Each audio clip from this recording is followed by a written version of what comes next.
Bro. Bro. Bro. Bro. Bro. Bro. Bro. Bro. Daniel Bryan is the 9/11 of WrestleMania 34. It's a joke, right? But out of context, that shit sounds terrible. Heel Nakamura is best for business. The Nutcracker Prince or whatever you want to call him. I'm all great. I'm all about That's it. a t-shirt. Well, he was right about this. Well, of course he was, man. He also predicted 3 other things to happen with that same prediction. Like, Bro. Bro. Bro. Bro. Bro. Bro. Bro. Bro. Say hello to the bald guy. And bow down to your king.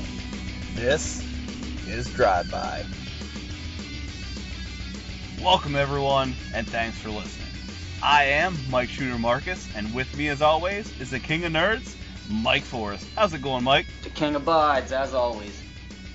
As always, we, as always, have a loaded show, not only with content, but with talking heads. Joining us once again, from his Bigfoot retreat, none other than the high-fiving motherfucker, AJ Spurgeon himself. We are the elitists, and we are coming at you like a shin bone to the bone. Wow, I messed that up. Like a shin bone to the dome, like your mama ain't home. What? Literally 30 seconds in. You know, it happens. It happens. So, we have so many topics to dive into, so many. This was an awesome. The last 2 weeks in wrestling have just been off the charts. We've had these dead periods, and we gave you guys a show. We didn't. I don't want to say we struggled, but we got you content. But the last 2 weeks have been off the charts, and this week is just going to be so much fun to talk about, guys. What I want to start off with is this all kind of revolves around the fact that we had Dominion a couple weeks ago. We had Money in the Bank this past weekend. It's like WWE versus World, even including NXT, man. And it's like the internet smarks and the haters. Like, I'll never understand why it's not okay to like both or why you have to compare, because we just need to have this conversation as wrestling fans that WWE, regardless of how you feel about it, is the top of the top, the best of the best, the highest part of the food chain. Even if you don't agree, even if you don't like the content or the product that they put out, they're $1 billion product, correct? Facts. Yep. So, like, when we're looking at these, you know, we can lump New Japan, we can lump Ring of Honor, we can even lump NXT all into the same category because they're all so different than the main roster WWE project.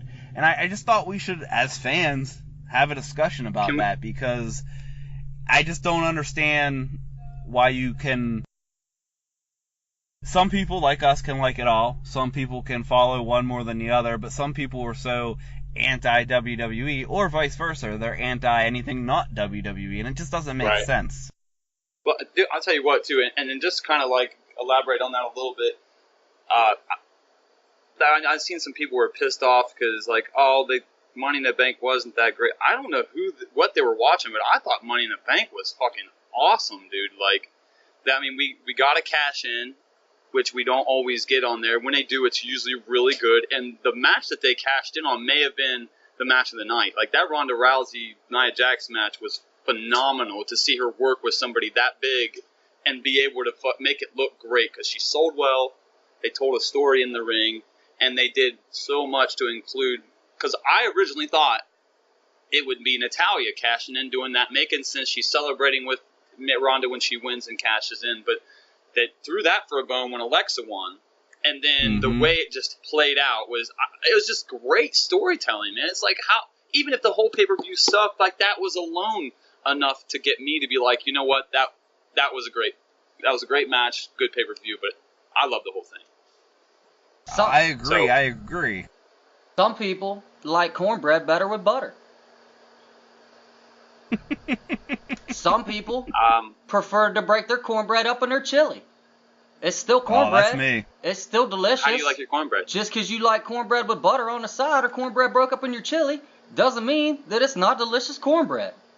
And I think maybe I should eat your cornbread. I think you can't have my cornbread. I think that basically sums up my feelings on WWE versus other wrestling products. And I think it makes perfect sense. It does make perfect sense. I mean, we live in this world where, like, it doesn't have to be black and white. We've said this forever. It's all gray areas, and you can like a little bit of everything. New Japan is presented as a more sport-like style wrestling show. It's more, I guess, real would be the right way to say it, but that's not really what I mean. But you understand what I'm saying. It looks like a real sport. It's presented as a real sport, where WWE is presented as entertainment with a sports element, and there's nothing wrong with that. It really, the thing it is, like, and to elaborate, we have NXT, it's under the same umbrella. Ring of Honor is a smaller indie company, and New Japan is more of a sport thing. It gives you a different taste of each element, because even though NXT isn't a WWE product, it's completely different. Like, when you go in there, it's a lot more about wrestling, and it's even a different style. It's even more of a risque product, where it's not much sex appeal, and it's a lot of storytelling and cut straight to the point. And when they get in there and wrestle, I'm telling you what, 9 times out of 10, we have NXT pay-per-views that outdo the WWE, because there's less matches and there's more product. There's more quality in there, where it's not just WWE has so many good guys. They gotta try to get everybody a spot, which is why people get upset that it is more of an entertainment product, because maybe a guy ain't wrestling, but if he's great, they at least want him being presentable, a la Austin Aries. When he got hurt, he was still part of the broadcast for 205 Live, which was the guy's money. So it's a way to include these guys and keep these things, not just him relevant for his name, but the product, knowing that what we're working with, people have expectations for it, and they do a great job of keeping those expectations. Every pay-per-view is great. Right. And the thing, this is why it's impossible to completely compare. Now, I've said, and I've stated, if you want to compare, New Japan Dominion to Money in the Bank, I'm more okay with that than you comparing it to Monday Night Raw. Mike, you're our resident New Japan guru. I guess kind of what I want to point out, and you can please help explain or correct if I'm wrong or anything like that, but, New Japan, they don't do weekly shows. They do, like bi-monthly, smaller to bigger shows, and it's spaced out for the viewing audience, correct? I'll be honest with you. I have no idea how their fucking TV works in Japan. I really don't. I don't know if they have a weekly show. I know I have New Japan World, and there's not always things to watch on it. New content, right? Right. However, I don't know if that means that in Japan they have a weekly show. I know I have a weekly show here on Access TV, but it's generally things I've already watched. Right. It's clips from their other shows. Matches from the last big show, usually. Right. It is nice sometimes. I will give them this. They do have interim small shows on there occasionally that you don't generally get to see on New Japan World. But no, in America, they don't have like a weekly updated TV that you can keep up with. Now, again, I know shit about how they run it in Japan. Maybe I should look into this because I am like our New Japan guy. But I'll also be honest with you. I'm going to paraphrase Brock Lesnar here. I don't give a shit about how they watch TV in Japan.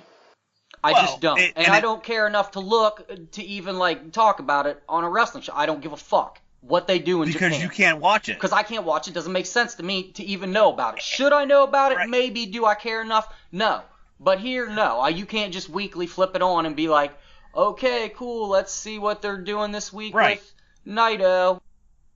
Right. And we're a reflection of that, because even if there is a weekly show in Japan, we don't get it, so we don't watch it, so we're not in the same, in the same frame of mind. You can roll Ring of Honor and NXT in that same boat, because Ring of Honor and NXT film multiple television shows in one setting, like like Raw used to do back in the day when they were live every other week. Right. This is a formula that allows people to be seen less on TV because they're not always working, 2-3 times at a taping, maybe 2, usually not 3.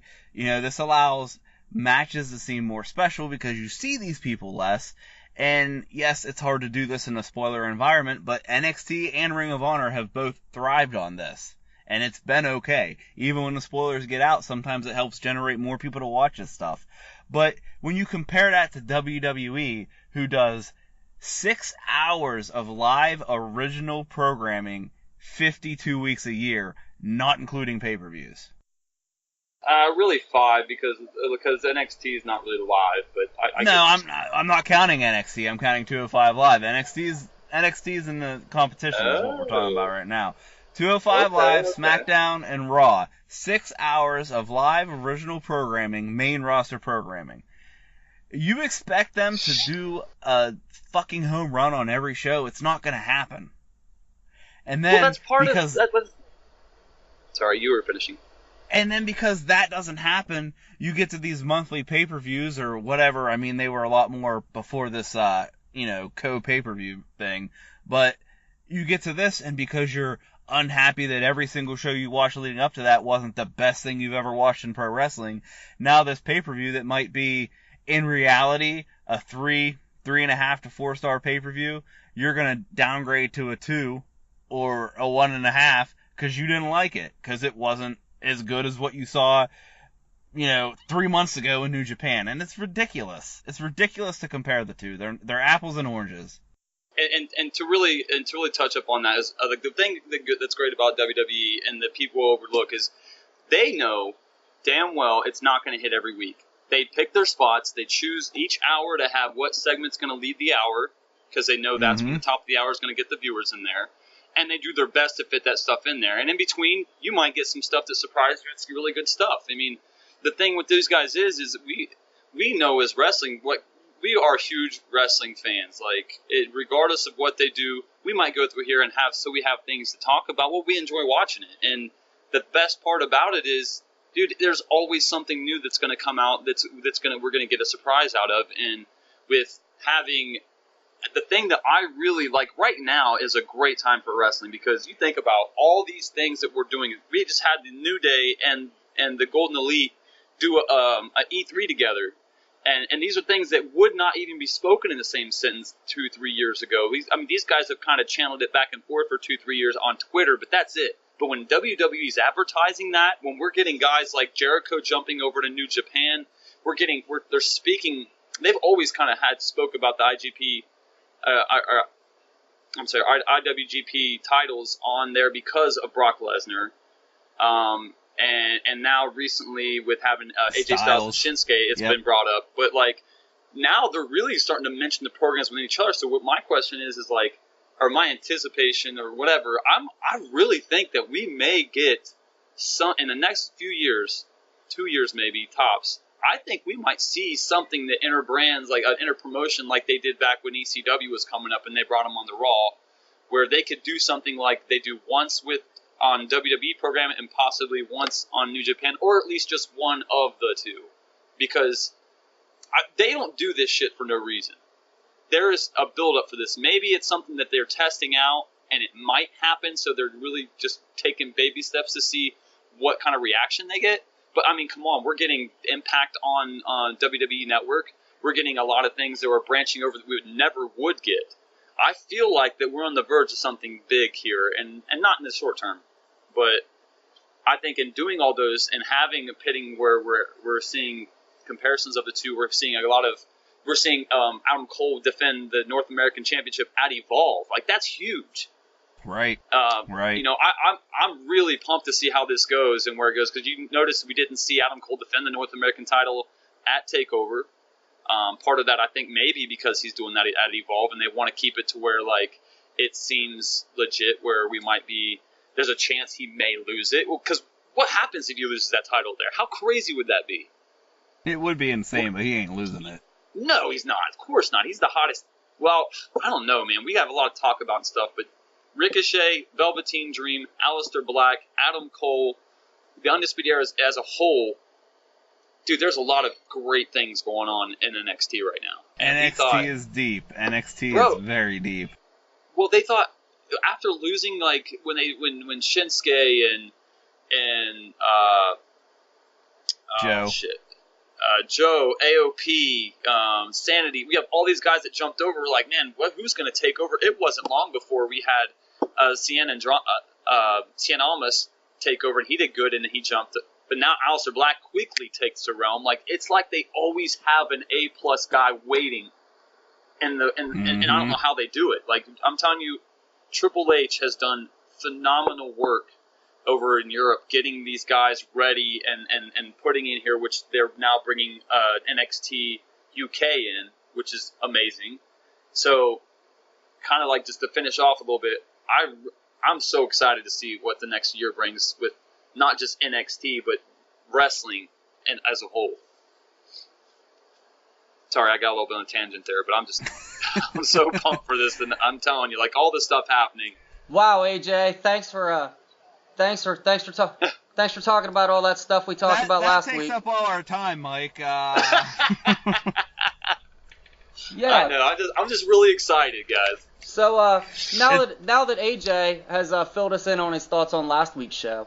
Yeah, you need to listen to this show more, let's dude. go ahead and hone back in on the topic here. WWE versus the world.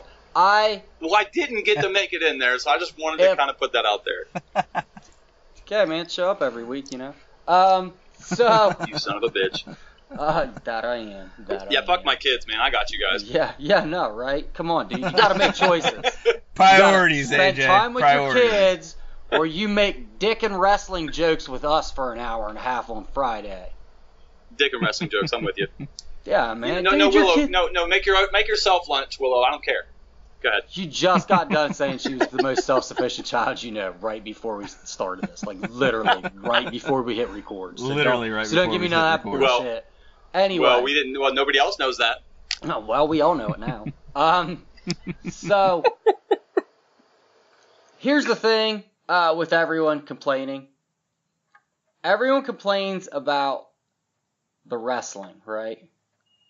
That's what we always seem to get. Oh, man, Kenny Omega's best in-ring in the world. No, man, the NXT in-ring. Oh, man, 5-star matches and whatnot.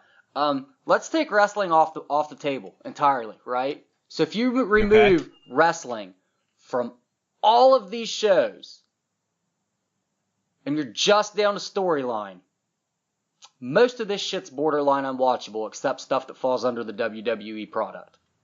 Yep. So let's not forget that there's two sides to wrestling. There is storytelling and in-ring product. And I'm sorry, outside of Tommaso Ciampa and Johnny Gargano, NXT would be full of the worst storylines in wrestling right now. Outside of what Kenny Omega is doing with Kota Ibushi in the Bullet Club and whoever Chris Jericho's attacking this week and saying fuck at 100 times, New Japan does not have great stories. Ring of Honor, please don't even get me started, man. Colt Cabana is one of their major characters, and I like Colt Cabana. He's a funny dude, but get the fuck out. No one cares about a Colt Cabana storyline. Facts. No one has cared about a Colt Cabana fictional storyline since fucking ever. CM Since Punk. Fucking ever. No, the only storyline. No, I'm saying he's the only one that cared about it. Like, that's it. Yeah, no, CM Punk didn't even care because he was worried about not main eventing WrestleMania. The only Colt Cabana storyline anyone has ever cared about was if he was gonna really have to pay this doctor $40 million, him and Punk. So, please, let's not forget that wrestling has two sides to this coin. And one of those is storytelling. And I'll be honest with you, if you just take wrestling out of the equation, the only one whose storytelling is worth a shit is WWE. So don't tell me that they are so terrible and they do everything wrong. Yeah, sure, man. Do they whiff sometimes? Jinder Mahal as champion for 6 months? Yeah, man, they whiff. But, more often than not, they got dope stuff going on. Whatever Kevin Owens is part of is usually a very entertaining storyline. Facts. Whatever, I don't know. Kind of depends. I'd like to say whatever Bray Wyatt's doing is pretty entertaining, but... only recently. It depends on how much they get behind it. Yeah, it just depends But on how yes, much you're they're right. behind the person at the time. Seth Rollins has had great stories. Seth Rollins has had down times. Dean Ambrose has had great stories. Dean Ambrose has also talked to plants. It just depends, you know? But they're consistently the best storytellers. Yeah, I would agree. not even I close, would really, agree. because like everyone they do take time to put a pay-per-view show together for each of those matches. Have their moments to where it's really good, even if it's just stupid, funny stuff like when KO and Sammy are together. Even if leading into there, the only thing we have going off of is those guys jumping Shane and that, it's usually still good storytelling. Well, look at the top, like, okay, so we do our, at the end of the year, we do our best of, right? So, right now, if you look at what is going to be probably our finalist for end of the year feud, we're talking Ciampa Gargano right off the bat, right? WWE. KO Shane is probably going to be on there. WWE. And you're looking at Jericho Naito. And Jericho is doing WWE storytelling in New Japan right now. Just for saying fuck 100 times. Yep. He's just saying fuck 100 times. That's it. That's the only difference. Yep. So, I mean, come on. Can't be all bad, right? I mean, these are... Even the IWC loves Gargano versus Ciampa. Like, this is expert storytelling. I just don't understand people sometimes. Yep.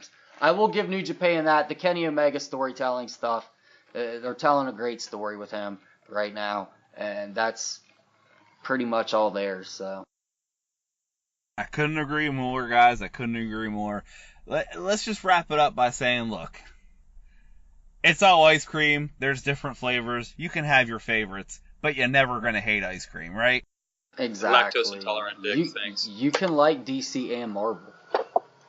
Exactly. Oh, no, because DC's Exactly. way better, and Marvel just uses cheap one-liners, and they just use a lot of in-story. Shut up. Yeah. Shut up, Charles. All right. If you're listening, Charles, suck it! That's enough of that, guys. We're going to take a quick break. We're going to come back, and we're going to talk about the hottest rising star, in my opinion anyway, in the WWE. Hang on. We'll be right back.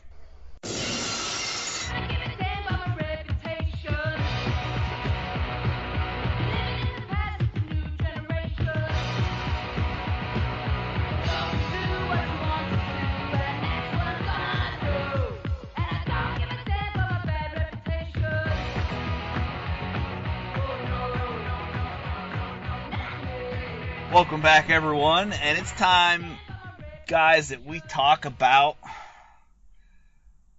the one and only, and I'm going to call her this, Stone Cold Ronda Rousey, because it's a comparison that I have to make, man. Rowdy Ronda Rousey! I mean, this woman came from MMA, a legit badass world champion, Olympic medalist, UFC champion, created an entire division for this woman, and now she's coming into the pro wrestling world, and of course you have your doubters, you have your haters, you have her being a little rocky on the mic getting started, still not perfect there, but good God, really this rocky woman, now. when this woman gets physical, how flippin' amazing is she? You kind of took a little bit of wind out of my sails, AJ, in the beginning, but I'll let it slide because you're excited, but I want to go on record as saying I was not confident in the matchup of Nia Jax and Ronda Rousey, because I don't think Nia is even close to the top of the top on this roster. She's not nowhere near a Charlotte, nowhere near an Asuka, nowhere near, I'm going to say it, haters, Alexa Bliss. She's just not. So, let me finish. So, I was not sure. That being said, you pair her with Ronda, I was like, this might be a train wreck. I'm in an amazement at the fact that Ronda Rousey not only looked like an absolute badass beast, but she made Nia Jax look like $1 million. Dude, let's be real here. The one thing that Ronda excelled at in her first match and in the tag match and then on here was getting on there, and she was so good at telling the story as the way through. She was the chopping block. And the thing was, Nia's tossing her around. She sold that so well. Like she sold her ass off. Dude, you're throwing her around and she's getting up and she's barely moving, and then she's starting to chop her down. Because most people, what they can do with Nia is limited. Go for the knees and take her off her feet, and at that point, it's basically time to end the match. But they just did so good back and forth. I mean, and even giving credit, Nia is really, she gets so much, there's so much for her to do when she's facing the women, because she can pick them up, toss them around. But the plethora of moves that Ronda was able to do, and the moves that she sold, and just the way that she reacted to building up and trying to get that momentum, and then when she freaking just hulked out, oh my God, dude. Not only did she tell a story in the ring, but she wrestled her fucking ass off and looked phenomenal doing it. I was blown away how good that match was. I always like weeks when AJ's here, because all I gotta do is show up and just be like, "Yup, penis joke." I'm sorry. No, don't apologize. It makes my job so easy. Like, all I gotta do is be like, "I agree with AJ, penis joke." And see, now I don't even have to actually tell the joke. I just have to say, penis joke. And everybody's like all right. Well, like your penis jokes, they're short. See? Like your penis, the jokes are short. Nah, yeah, you messed that that all up. Hey, First of all. But here is John Cena. First of all, you both have seen John Cena's. I showed my girlfriend John Cena's and we laughed. Da, da, da, and you can see him. Yep. Every Monday night. But yeah, I agree with AJ. Fair enough. So penis joke.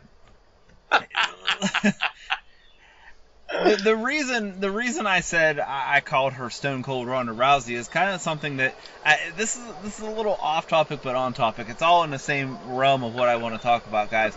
We hear a lot of clamoring for the Attitude Era, and what I kind of find surprising is you guys all saw Monday Night's segment, correct? How awesome was that? Yeah. Right. Pretty dope. Great. I actually, and I'm sure you saw it too online, social media, people complaining that Ronda, either why did they turn Ronda heel or why is she a face acting like a heel? And I'm like, why? Because she threw Kurt Angle and hit some referees? She legit got screwed out of her title match by the sneaky chicken shit heel Alexa Bliss, and she's reacting. We'd be cheering if this was Stone Cold in the late 90s, correct? They're not ready. They're not expecting it though, and it's good. It's good TV. Oh, it's great. We'd be cheering if this was CM Punk fucking 6 years ago. Right. But this brings me back to the point that I've made on this show back when we were at the frickin' low spot. Nobody wants the Attitude Era back. Nobody wants it back because nobody's ready for it.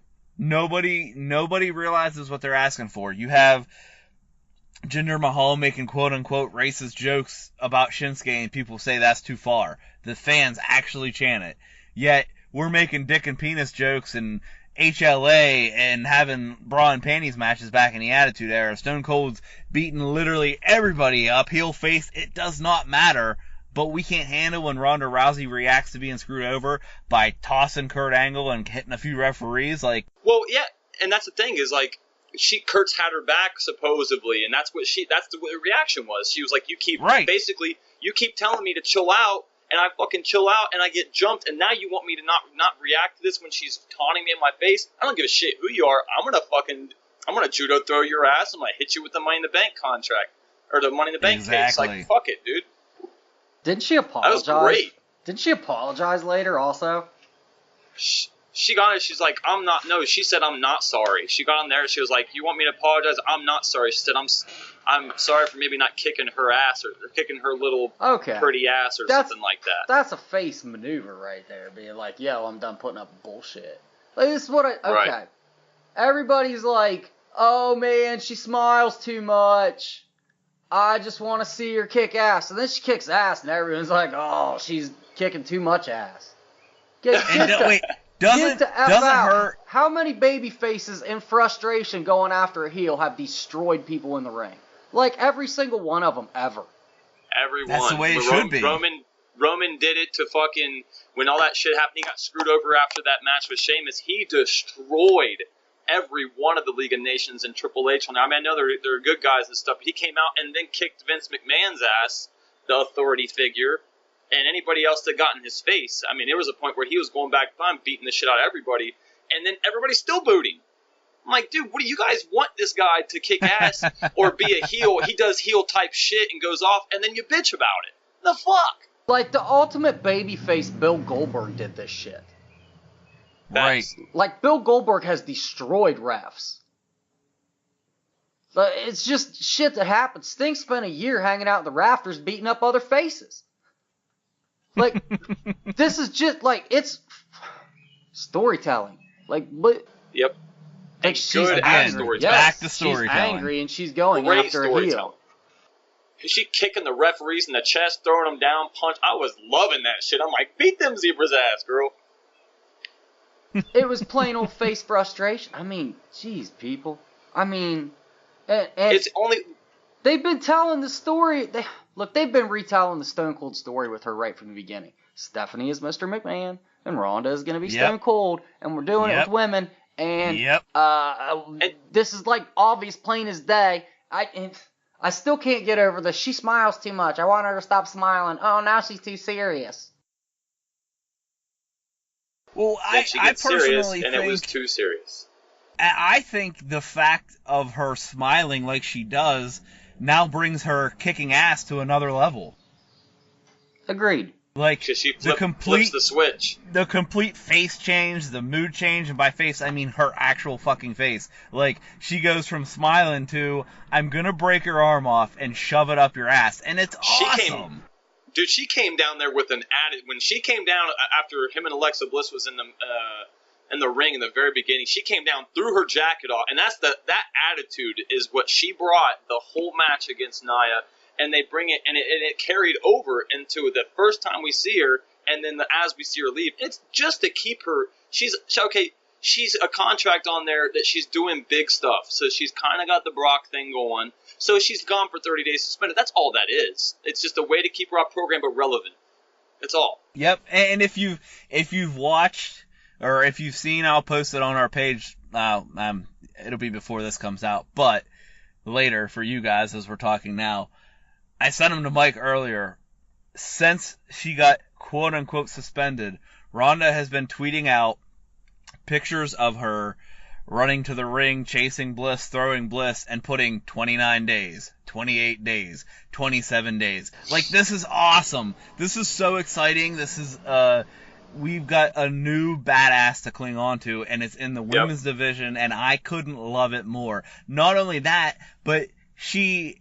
twice now on a big stage has been completely impressive, and stole the show. I have to draw the comparisons, guys, and you can tell me I'm crazy or tell me if I'm on the right track, but is this not like a Kurt Angle level fish to water, adapting to this pro wrestling thing for her? Gosh, yes. And really, and it's organic. There was nobody thought that she... Like, in there, they're hoping that it translates well with her wrestling skills and her abilities in MMA to transfer over to here. But the way that the fans have taken to her is really, it's that Kurt Angle level where as soon as he came out, this dude had next to no training in wrestling, and he comes straight out looking phenomenal, dude. And the dude's hilarious. The thing is, her style is, like, MMA judo based. It's like nothing we've ever seen, and it's working. Yep. It's working very well. Like, yeah. Very, very... Like, I think this is what CM Punk was trying to go for there in the later phases of his career. Right. But she is doing it very, very well. And the fact that she's doing it... No, go ahead. I was going to say, should have tried to go for that kind of stuff in the UFC Octagon a little more, too, but that didn't work out too well, did it? Oh! Well, the fact that she's doing it in a women's division that is completely rejuvenated and doing stuff that it's not just never done, it's taking it to another level, being Right. that we have so many women that are in there just wrestling and not wrestling their panties off, pun, and then you have this woman that's coming in and completely taking it by storm in a different style and a different attitude and stealing the spotlight. Because, dude, I mean, none of us thought that tag team match would be any fun to watch. We all said it was probably going to be a shit show. It's probably going to be Kurt and Triple H doing most of the spots, so that way it helps them carry it and not, like, make her look bad, or at least not make her look as good as possible, I should say.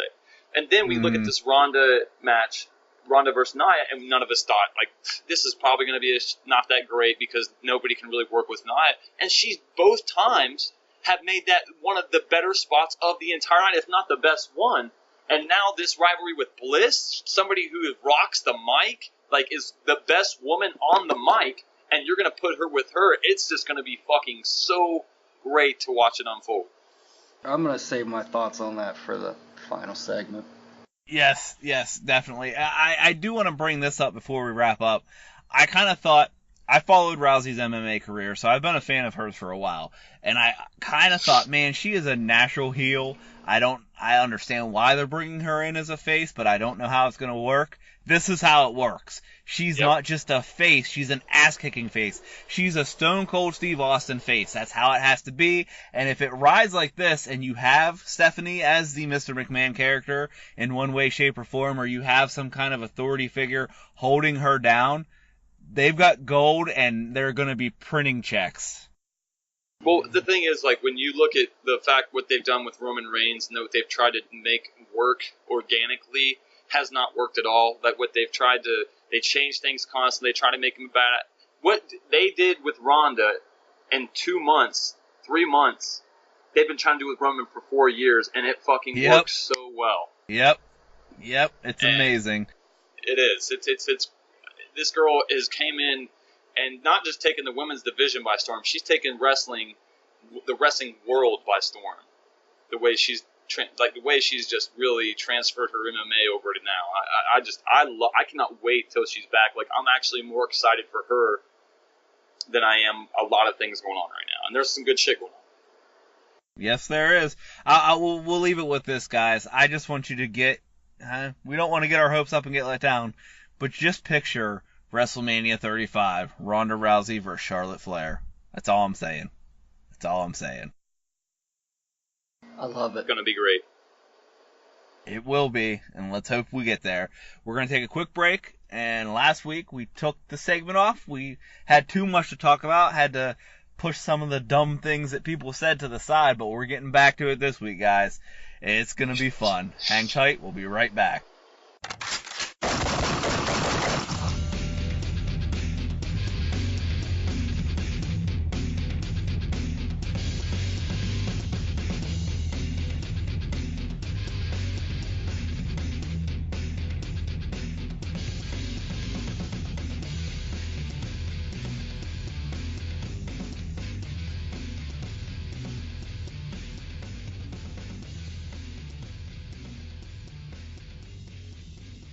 And now, a reading of the theme to Step by Step, second time around, as performed by Enzo Amore. The dream, wide broken, seemed like all was lost. What could be the future? Could you pay the cost? You wonder, will there ever be a second time around? Whoa, when the tears are over, and the moment has come, say, my lord, I think I found someone. And no one would be better to be putting it together for the second time around. We got the woman and the man. We got the kids and a clan. Only time will tell if all these dreams fit under one umbrella. How you doing?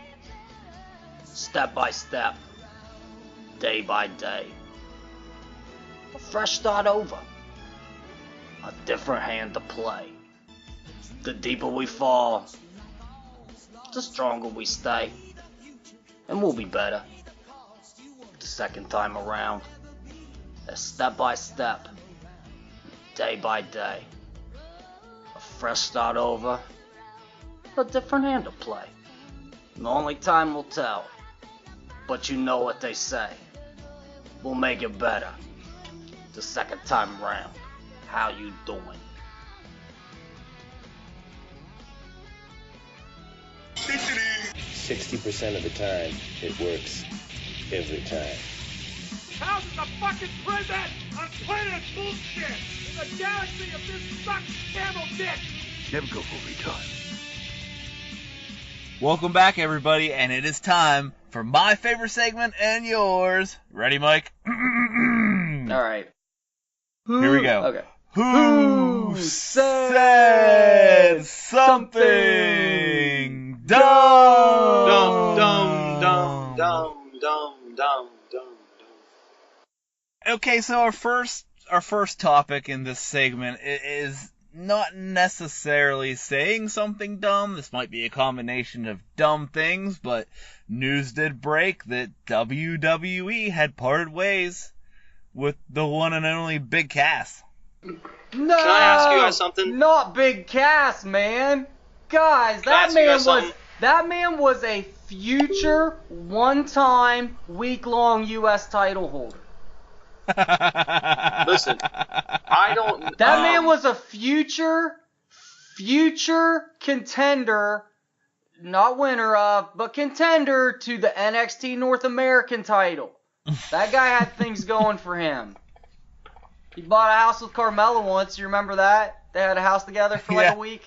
Till she dumped him. She's got a house now. But, so what exactly did he say on the pro? I missed that because I seen we was talking about it and everything, and I've been kind of busy, so I every time I went to ask, I completely forgot. What the hell did he say on the promo that just fucked everything for him? It was from the stories that are out there. It wasn't what he said in the promo. The promo was,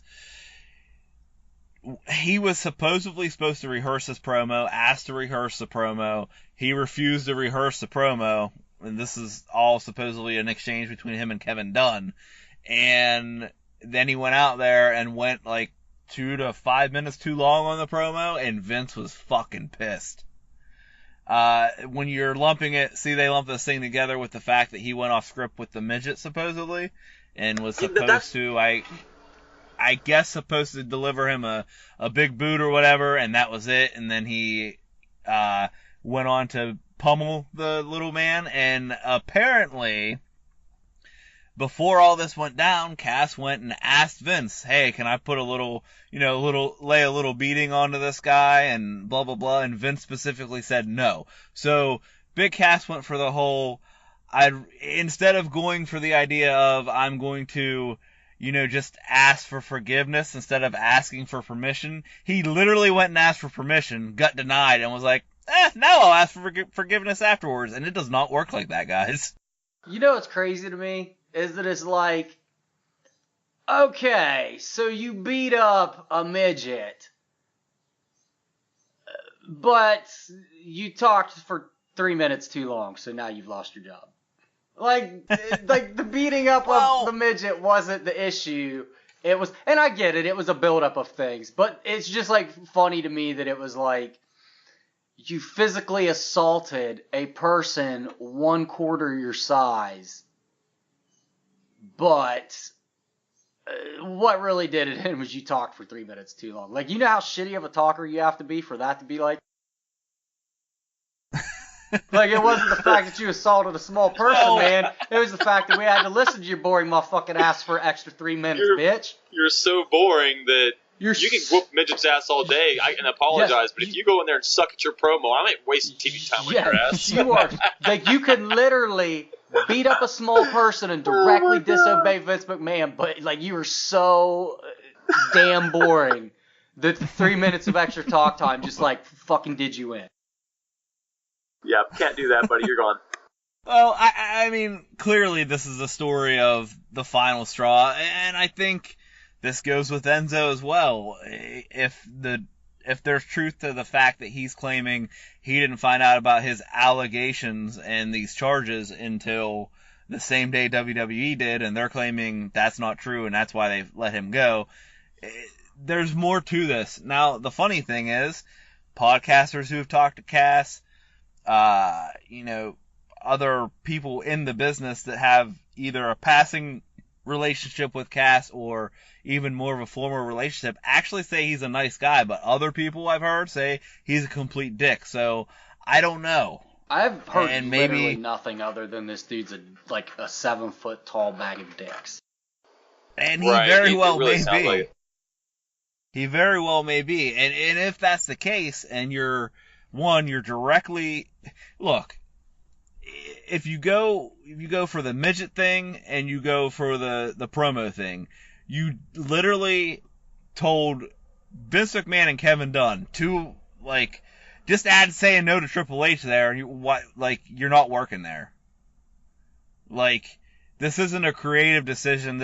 These were all production decisions, and for the most part, and you're telling the people who are producing this shit that you don't want to do it, you want to do something else. And then when they're saying no, you go out and do it anyway.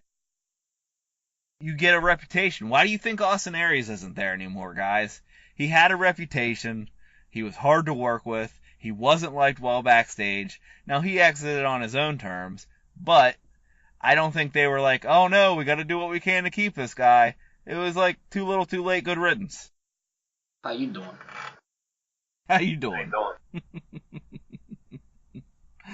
But I mean, we'll give you this.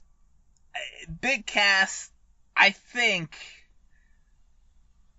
he could be back. He's a guy that I think if he would actually go stick with this, try to create, I don't know, a character, maybe get in better shape, learn how to talk better and add a better moveset. This is a guy that could benefit from the indie scene all over the world and possibly come back with a much higher stock and much Drew McIntyre. improved attitude. Yeah, exactly. This So, dude needs. I think so for sure. Look, I'll tell you right now what this guy needs to fix himself. He needs a fucking haircut, Mm-hmm. and he needs to do some work on that spare tire. I ain't saying have a 6-pack. You're a big man. It's fine. But you got a spare tire, bro.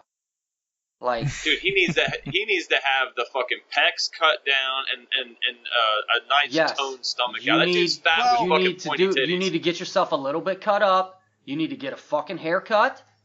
Cause that stringy, greasy shit is not helping you at all. And you need to find some new ring gear. Wearing your shorts clear up past your belly button, looking like you robbed your grandma's underwear drawer. Or pants. Something. Any kind Diesel. of new ring gear. He needs a whole new look. A whole new look. And he needs to go work the indies somewhere with some people. And I think this speaks volumes because, Mike, we have talked about this with Big Cass, and I even said, man, when he came back from his injury, we've seen guys. I mean, okay, Finn Balor's maybe not the best example because he's always in shape, but you remember seeing pictures of Finn Balor on his way back, and he was more ripped than ever. And the dude's always ripped, so he's not the best example, but you get what I'm saying. I think The Undertaker's a great example. The Undertaker's a great example. Anytime that dude came back, he was shredded. Okay, Triple And H. he's He's the another same good size. example. Yeah. Oh my Triple God, H was always Kane. someone who maybe he came back, maybe he was not in the best shape while in the ring, but comes back, Dude. he's ripped, he's bigger. Here, I'll give you a current example right now. Tommaso Ciampa Yes. Oh, wow. got injured, went away, probably put on about 15 to 20 pounds of muscle, and is a frickin' shredded beast right now. The fact that Cass had all this time off, came back, looked exactly the same, and now we've had a few issues on the road, issues backstage. I'm gonna just put it out there. The dude's fucking lazy.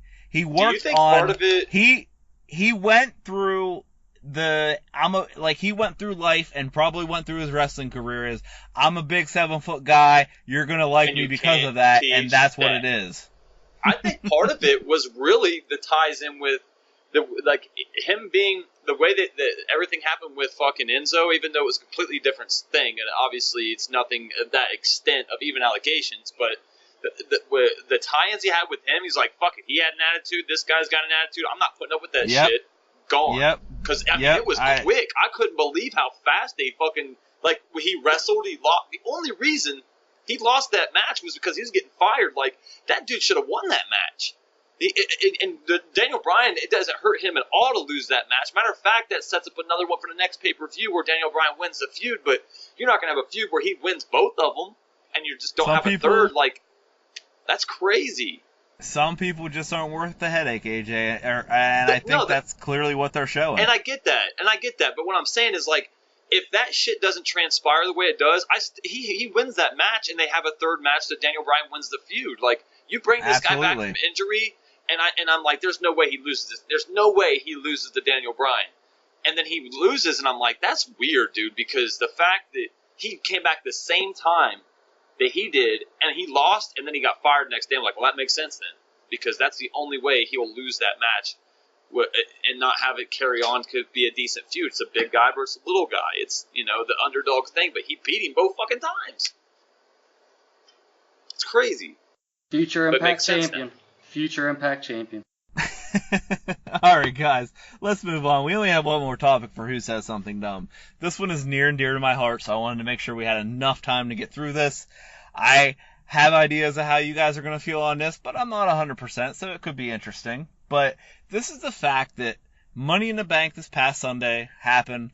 We had probably two of the best matches on the card involved the women, which was Ronda Rousey versus Nia Jax, and the Money in the Bank women's ladder match, which they all kind of tie in together here, because what happens is Alexa Bliss wins that match, cashes in, and is now WWE champion, and the internet fucking exploded. I don't even know where it came from. It's just hate spewing. Alexa's overrated. She's awful. She shouldn't even be wrestling. She's the worst wrestler on the roster. Why is she in this spot? Obviously, it's because Vince McMahon's racist and he wants a blonde, pretty champion. Blah, blah, blah, blah, blah. I don't even know where this came from. I know, my good friend on the internet, JD from New York, hates her, and I've gone at him about it, and he has no valid points of why she sucks, but, he thinks he does. Where did this come from? Were you guys aware of this? Because I was kind of blindsided by it, and I kind of just laugh at it at this point. I was not aware of it. It's kind of weird. Last week I said in our predictions for this that I didn't want Bliss to win it, because I kind of wanted to see what she could do away from the title, or without a prop. Right. Without a prop, for lack of a better term. I work most Sunday nights, so I generally don't see a pay-per-view ever. I'll maybe watch them back, but I always read spoilers. So I was at work reading spoilers, and I saw that she won, and I was like, yeah, all right. Okay. All right. Okay. Because it makes sense to me. She's a solid heel. She'd be solid with the briefcase. It'd be good storytelling. Then later I saw that she won it. And I was like,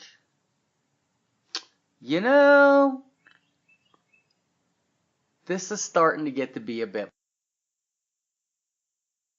And I'm an Alexa Bliss fan, and here's the thing. I feel two different ways on this. Initially, I was like, it's starting to get to be a bit much. But there is literally no better female on the roster right now that you can have play heel to a face Ronda Rousey chasing the title. Absolutely. That there just is not. There's not a single solitary female on that roster that can play this part better than her. And I think they tried with Nia. They got through that first month and they were like, it's just not it. It's not it. Or maybe this was the plan all along. Who knows? But personally, would I like to see Alexa away from the title for a little bit? Yeah, I would. And I'm a fan, but again, I'm just curious to see. Dude, I wouldn't even want Charlotte Flair to be around the title this much. And I'm a huge Charlotte mark. And when she was around the title this much, I was pretty open with being like, maybe we need to see something else from her. So, while I do feel that way, if this was some other person in this role, in this face role, I would 100% feel that way. Be like, I don't want this at all. But if it's going to be Ronda Rousey and this is the heel she has to chase down, like, I'm 100% it. There's no better person on the roster to play the part. So it's it's tenuous thing where it's like, okay, man, but once Ronda gets it and defends it, because there will be the inevitable, like, Ronda's going to defend it back, the rematch. Once that's done and over with, she needs to move away from the title for a while. And I get it, because if you're not a fan of her, if you're not a fan of hers, this is way too much. I could see that. If you're not a fan of hers, like, this is starting to get old. I could see that also. But the thing, that being, go ahead, AJ. Well, the thing, Mike touched on exactly what it was. Is back end, big picture. If you want a heel, and it's not just a heel to go against Ronda. This heel is so great on the mic. It's going to do the same thing they were trying to do with Cena and Reigns. This is going to invoke her to fucking do better. This is going to get her prepared more. She's going to be doing things that, like, okay, Alexa's going to be coming at me hard. I got to be ready. And she can even take burns or take losses on the mic to her to learn and get better, and then maybe the following one is going to be good. But, like, the thing originally, it looked like the way they were putting Natty and her in there, that was the angle they're going to take. And I'm going to be completely upfront. I do not like Natty.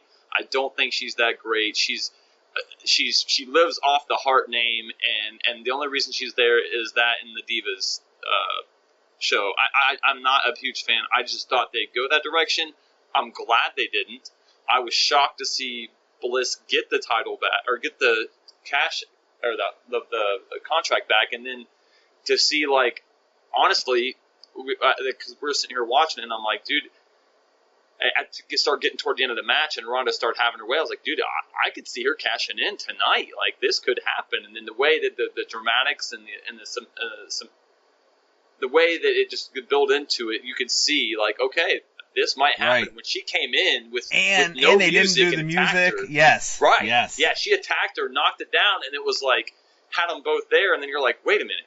At first, I'm like, she is gonna cash in. Holy shit! And so, like, it not just caught you off guard of her winning, even when she jumped her. I mean, I thought going into, like, the match, like, okay, we're not gonna have a cash in.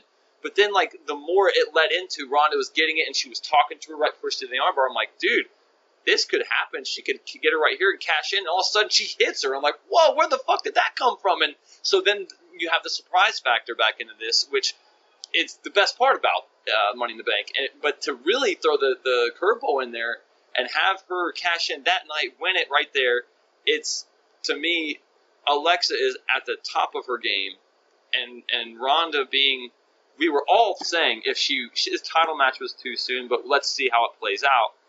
And then the fact that she didn't win, it was perfect, because you both of them lose. You keep Nia as a face, you keep Ronda off the title, and then you suspend her, so it's less time. There's more time away from it that she's not going to have the title. And Mike said it.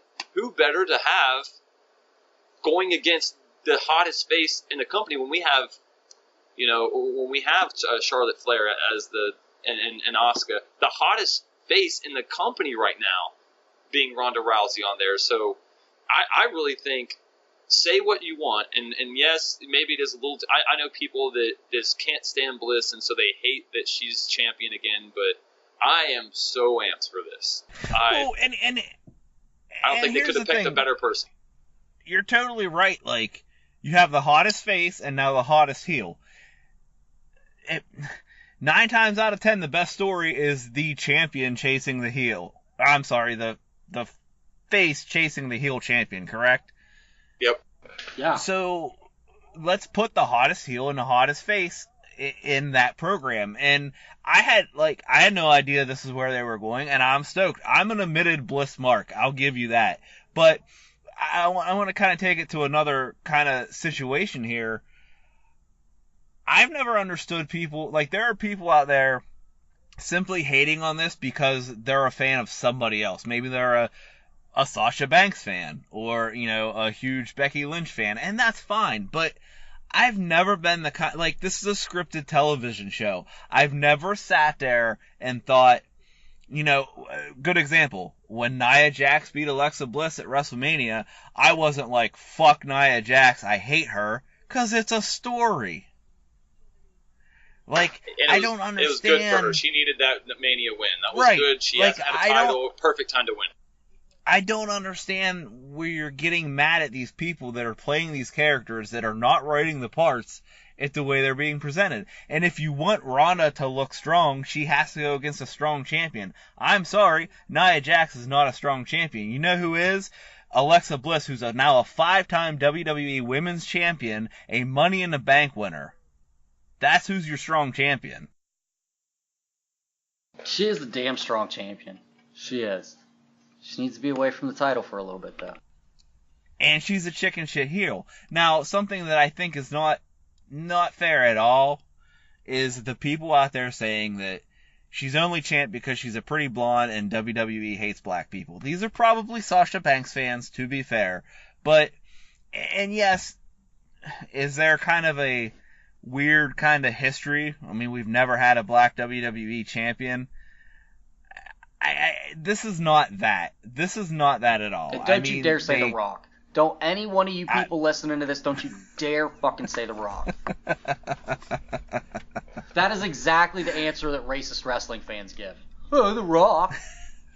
Get the fuck out. That dude has never one time claimed his black side ever. He's Samoan. That's a very, very valid argument. But like, I mean, we can all get on board, like, oh, she's a pretty blonde. Yeah, she is. First and foremost, let's be honest, guys, the majority of the female roster is not unattractive, right? Facts. Yeah, truth. So, what? I mean, you can't put it on a pretty girl, so who are you going to put it on? I mean, come on. That's ridiculous. Wait. Are any of them unattractive? I mean, my wife says that Ruby Riot's hard to look at, but that's just not her thing, so I get it. I think that's women judging women. Ruby Riot's sexy in like a very different way. Yeah, absolutely. And that's what she's got kind of the big nose, and I get that, but the girl she's great shape, dude. I said the other day, I was like, at first she kind of like threw me off a little bit, and it's okay because she can wrestle, so I'm not like on her. I'm not on it because she's not a hot wrestler or anything like that. This isn't the 90s. But when you go back and look at it, the way she carries herself, she's the leader of that of the Riot Squad. I think she'll be a good champion one day because she carries a lot of swag with her. With the kids are saying these days, and she's got a great ass, and she's in good shape. And eventually, I was just the other day, maybe a couple weeks ago on Raw, I was like, you know what? I think Ruby Riot's kind of hot in her own way. And my girlfriend was like, I think she is too, honestly. Well, she doesn't look bad. They've got a very diverse cast of women of all shapes, sizes, and colors. But, like, they're all, like, in their own way, beautiful women. So, right. I don't feel that the, she's pretty thing holds weight. Because I don't think so because they're all fucking gorgeous, man. They all are. Like even the ones that are portrayed to be like Sarah Logan's character is to be like a dipshit hillbilly, but she's an attractive woman. Like right. I don't think that you can say, she's there because she's pretty. That's not valid when everyone is pretty.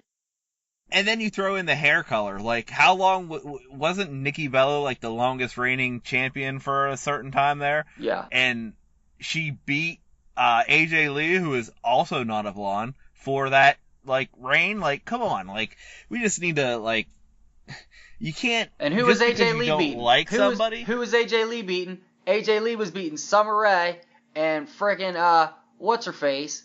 Help me out here. She's a muscular chick. Oh, Dana Brooke.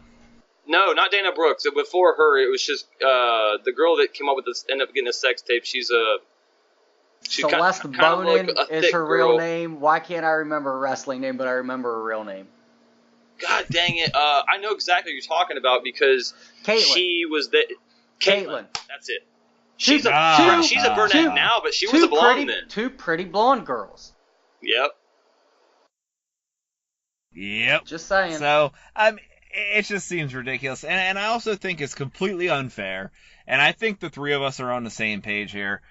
You can't just sit there and be a fan of, someone other than Bliss and be honest with yourself and say that she's the worst wrestler on the roster because she's so far from it. Jinder Mahal is on this roster. Right. But I mean, and that's like the far deep end. Like, we've had the discussion. There are three, there's three things that you really need to be a successful pro wrestler. You have to be able to work in the ring. You have to have a unique, good look, and you have to be able to talk. Those are your keys to success. And she has all three of them. I'm sorry she didn't have to work in a bingo hall to make it here. I'm sorry she doesn't have to do 42 flips in the air off the top turnbuckle before she hits the ground, but she can wrestle. I mean, let's put that to bed, guys.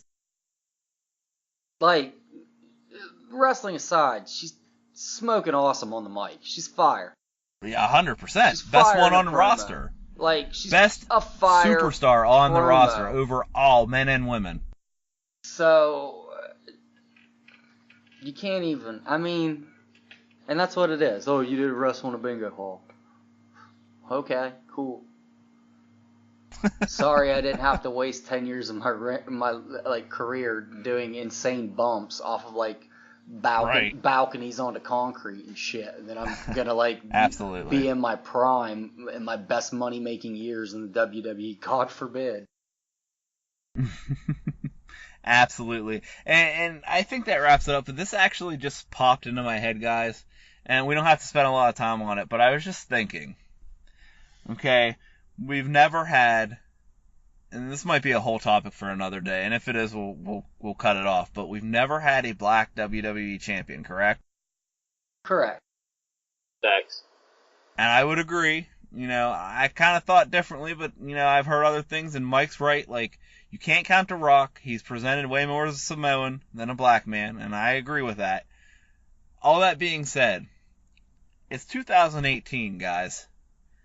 Have they possibly painted themselves in a corner where they might never be able to crown a black champion? Because it's always going to be the first one. And do you want to be in 2018, 2019, 2020 and have headlines first black WWE champion? I don't think it's a big deal. I think it would be celebrated, to be honest with you. It does always remind me of that Dave Chappelle joke where he's always like, I don't ever want to be the first black man to do anything. He's like, because they always take a bunch of shit. He's like, I want to be like the second or third black man to do something. So yeah, it'll be like, obviously you'll have your dickhead racist wrestling fans out there. So yeah, it'll be celebrated, but then there's also going to be like they're just pandering crowd. Because Right. We know this company. They'll pander the fuck out of this. But it is something that should be celebrated. Right on. It's good to recognize that. Like, for the individual. Not for the company. Right. Not for the company. You should have done this years ago. Booker T should have beat Triple H at WrestleMania. Was that to me, but Triple H pedigreed and pinned him. Was that not for the WWE title? Yeah. Or was it that was for for the the World Heavyweight title. Okay, so It's never a World mind. Heavyweight. So never mind. But Booker T should have held that belt. They've had opportunities. They've had people that you could have pushed Farouk at a certain point.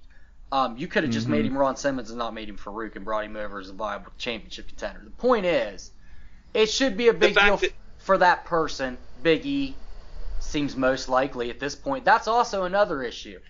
I don't really think there's anyone on the roster that is a viable I think Ricochet can. I think eventually. Ricochet can eventually, but he's in NXT. Velveteen Dream.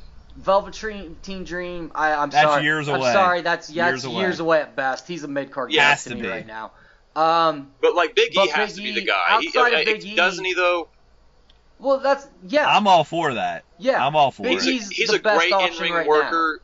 He's got a great charisma, and he has I think really they don't need to break up New Day. They just keep those guys. One can do that, and they can still do the tag team thing. And when one's the world champion, the other two will just be the tag team, and they don't have to always backstab to leave those things. It works too well. But here's the thing. I couldn't agree more. I think Big E needs work to get there. There's work to put into getting there. And not saying that they can't do it. Obviously, you can force anything. It's wrestling. But I don't think there's a lot of viable options right now outside of Big E and Ricochet. So, it may be a while. It very, very well may be. Because really, putting Big E in that gauntlet match was the first step. Even though he was the first guy out, that was something that we all. I personally thought he was going to be in Money in the Bank, even though if he didn't win it. And when they brought Kofi in, it just made sense because he's a vet. He knows what he's doing. He's going to put those big spots on there, and he's going to do the crazy shit. Great thing. And so the next Tuesday, they bring out Big E to start the gauntlet match out with Daniel Bryan. I like that, and I think it's a step in the right direction for him, his singles career. They have been he saying, needs more spots. Well, there is that rumor going around that he's going to be, I believe it was Meltzer, who said that they're all going to be getting a singles push, but he's going to be getting the biggest one. Yep, So, and he should. I'm down with it. It was Meltzer. And I don't want them to break up. They can stay as a team and still be singles. I'm good with it. Yep. Totally. Yep. All right. Well, I think we've hit just about everything we could possibly hit. Mike, I know you've got something you want to say, right? Yeah, this week, last week on the show, I said that I'd be doing a review of, What If When We Die, We Scatter's new single. That's actually going to be put off till next week, and instead of just doing a review of the single, I'm actually going to be doing a live, interview on our Facebook page with Jim Vest, the breaking news lead singer, songwriter, guitarist of the group. So we're going to be discussing the song itself, his musical influences, his influences outside of music, his approach to songwriting. We're obviously going to talk some wrestling, and I'm going to get down to the bottom of this dude's fascination with everything 90s. It seems like everything. He does have one. This dude knows about everything about the 90s like he grew up in it. All of the media of the 90s. So we're going to get to the bottom of that as well. Just really just have a nice interview with an artist, with them explaining their art. So it's going to be something a little different for us here on the page. Which is something for the guys that don't know him really well. He's a near fall MVP. He's very active in here and that and stuff. And Jim's great guy, good artist. Solid dude. Yep. Yeah, everyone in the band, great people. They're all followers of the page. They're good friends of ours. So that's going to be something interesting to look forward to. And, of course, shooting at the mothership. Here it is. Comprehensive review of WCW Saturday Night. Home of the mothership here, 6:05 Eastern p.m. Standard Eastern Time on TBS, baby. Featuring our own shooter and its sister show, Feeling the Burn. An in-depth dissection of WWF/E Sunday Night Heat. Featuring, again, our own shooter. Finally, we're going to get it. It's happening this week, guys. I'm just here so I don't get fined. It's happening this week. That's confirmation. All right, guys. It's been an awesome talk. Always love having you along with us, AJ. And Mike, as always, thanks for being my, my partner on this ride-along drive-by. I say it every week, guys. It's been real. It's been fun. We'll catch you next time. We love you guys. You're beautiful. Have a good week. And And just wanted to really give a shout out to Bigfoot. You know, each week I try to come in here and do something. I'm always able to do it. Appreciate the hall pass this week. Hopefully get another one next Friday. So look forward to hanging out with you guys then as well. If not, you know who to blame. That's all I got. You. Blame you. No, you son of a bitch. This is Bigfoot. Look at AJ trying to extend all his talking time on this show. You fucker. I'm just trying to do what I can to help, and you kick me while I'm down. I'm only here once every 3 weeks, and I want to hear my voice as much as possible.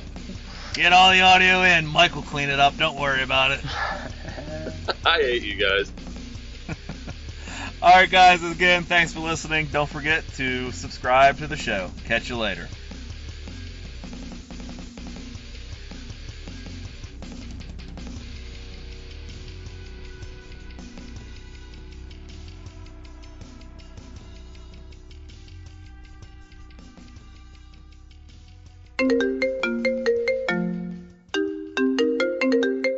Enzo Amore Abortion Clinic, how can I help you?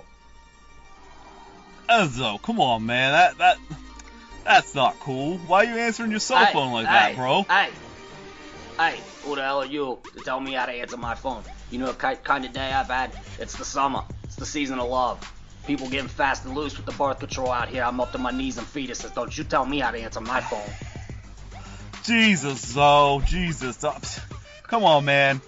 Come on, man. I'm just trying to call an old friend, pal. You know what I mean? Who? Who? What do you mean who? It's Big Cass.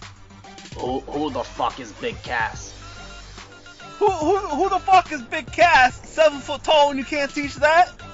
Who? Come on, man. Certified G? Colin Cassidy? Who? It's William Morrissey. Morrissey? You talking like, please let me get what I want? Enzo, it's Bill. I'm at a... Sir, are you calling to inquire about our abortion services? No, I do not need an abortion. Come on. Let me spell it out for you. Your mother needed an abortion. SAWFT. Soft? Come on, man. Soft? I don't know nothing about no soft. We got a lot of consensual penis over here, but it ain't soft, I'll tell you that.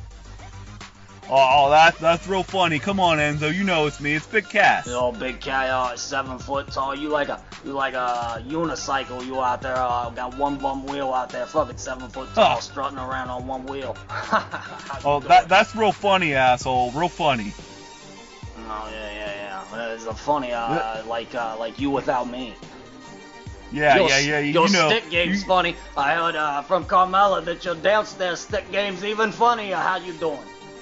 Oh yeah, you a regular comedian. You know, I having like the worst week of my life ever. I just got fired from the WWE, bro. I'm trying to call you. You got fired for putting hands on a little man. You got fired for putting hands on a little man. You try putting hands on this little man, I'll fucking light you up.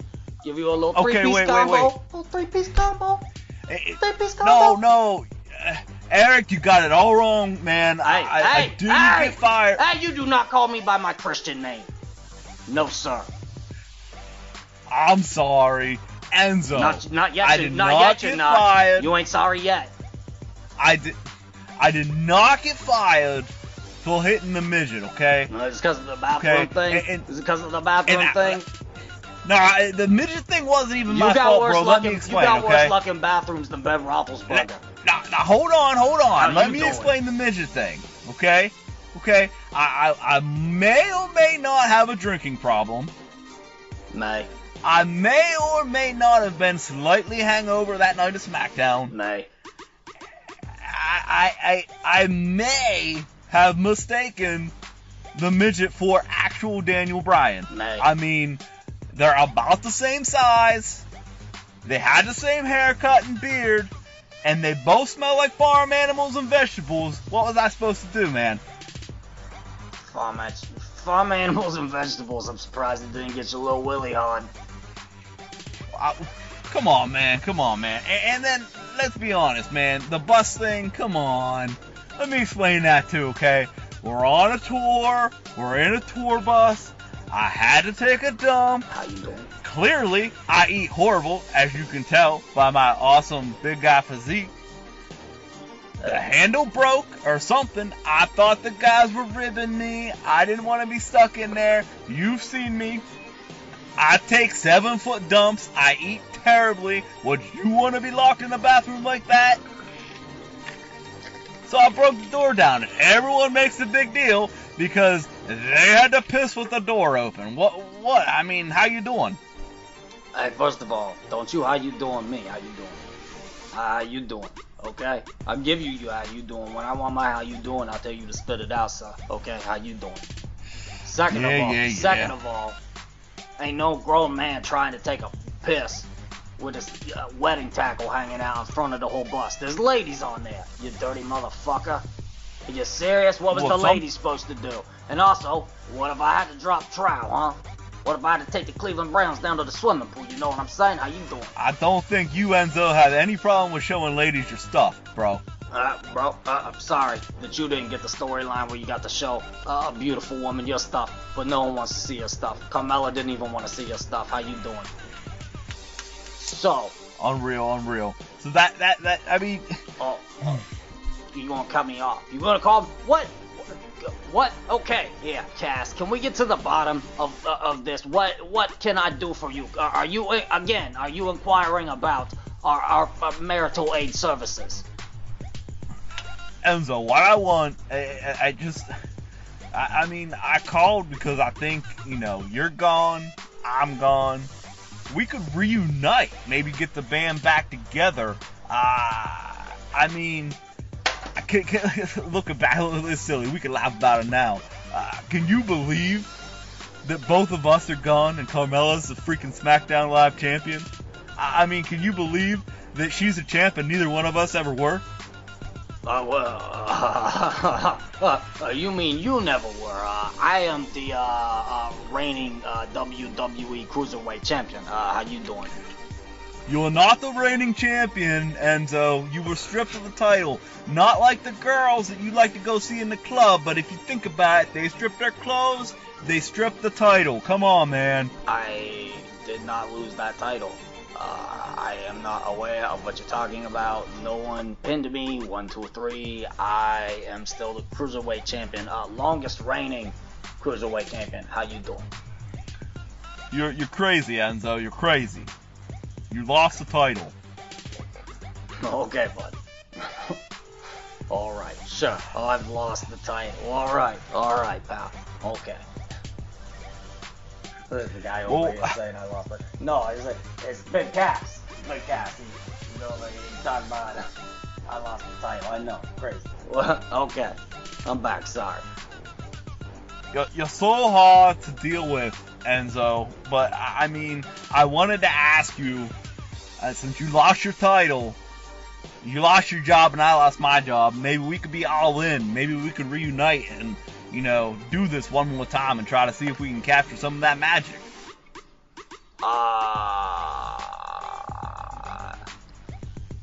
Bud. The only thing I've ever lost was a 7-foot, 275-pound anchor dragging me down. How you doing? Okay. Second of all, I wouldn't be all in nothing with you. I wouldn't be. Wow, Enzo. If your mama was pregnant and I was your daddy, I would not touch her for 9 consecutive months because I refuse to be all in anything with you. Well, I guess that kills my next question if you don't want to wrestle. That was this 4th of July basketball tournament, man. And they got 5-on-5 and 2-on-2, and I think, we could dominate the 2-on-2, me and you, bro. You talking Rucker Park, Queens? Harlem? No, Scranton, PA, man. I don't play in rec leagues, bro. I'm sorry. You gonna need someone else to get some high tops and head down to the YMCA with you. Come on, we got like $200 we can win, not like 200 each. We'd have to split it. Best of luck in all your future endeavors, sir. Have a good day. Remember us for your next abortion service, please. Tell your friends. That's fucking great.